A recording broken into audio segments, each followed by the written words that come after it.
Hi everyone, Dave Barnum here on this St. Patrick's Day weekend. I'm just in Malone, New York, on the edge of the Adirondack Mountains in northeastern New York State. But as I mentioned the other day, I want to share a little talk with you today about the power of dance. Now I got to tell you, a couple of weeks ago, I got up at about 4 a.m. in the morning, had to head off to work, and was really dragging. Wasn't looking forward to the long day in front of me. But anyways, stopped off at a gas station and was fueling up the vehicle and stepped into the coffee shop. And as I walked into the coffee shop, dragging my body behind me, I turned around the corner from a chip stand, and there was a gal just dancing her heart out. And all of a sudden, I just started to juke and jive and just started to dance with her. And before you know it, my day was off on the right foot. And I could not stop smiling or just enjoying the entire day. It ended up being like a 14-hour day. But at the time, I told the gals that were in the coffee shop, I said, I'm going to talk about this. And they were like, well, you're going to talk about what? I said, I'm going to talk about the power of dancing and the power of just being joyful and being happy and just celebrating life.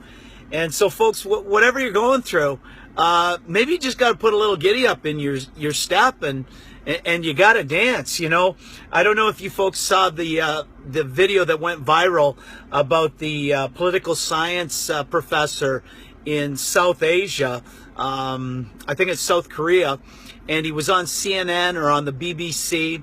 He's an American professor being interviewed by a British anchorman, and in the middle of the press conference, which the political scientist had an office in his home, the door swings open behind this professor, and in comes dancing his 3-year-old child, and she's just shaking a jig.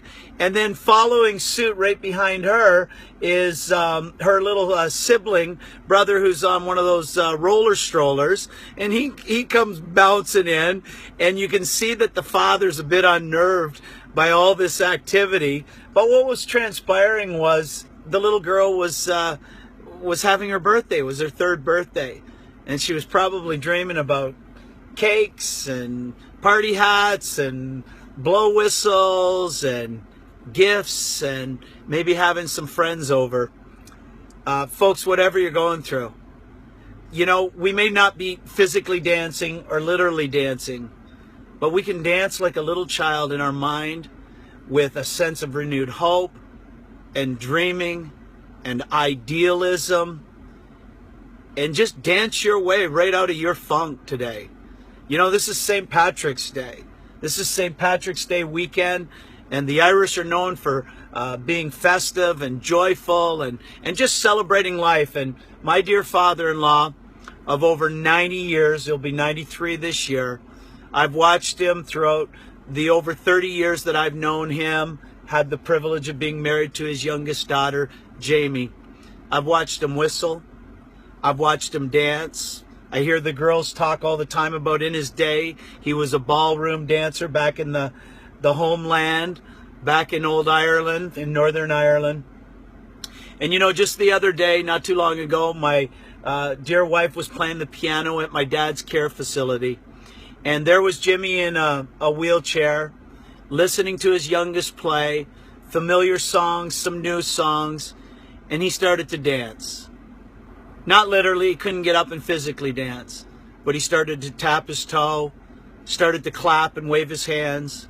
And you know, all those other residents, probably all over 80, 90 years of age, they started to dance. They started to clap. They started to celebrate life. They started to enjoy themselves. And that dear man, Jimmy DeVinny, for over all these decades, through the Great Depression in Ireland, through the Second World War, which he was displaced by the Nazi bombings out of his beloved Belfast and had to move to Donegal and leave the shipyards, through the 50s, immigrating over to North America, finally living in Toronto for over 60 years. He's danced his way and tapped his way and whistled his way through being married to his dearly departed wife of over 60 years, raising 4 children, having 7 grandchildren.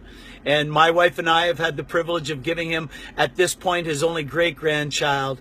But Jimmy's whistled, sang, and danced his way with a joy through supporting family, having great faith, being a hard-working man all his life, and just having as much fun as possible. So today, folks, if you get a chance, don't sit it out.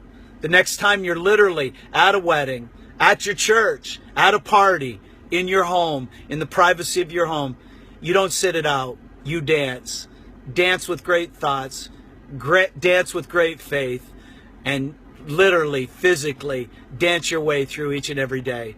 This is Dave Barnum for another installment in 53 Bridges.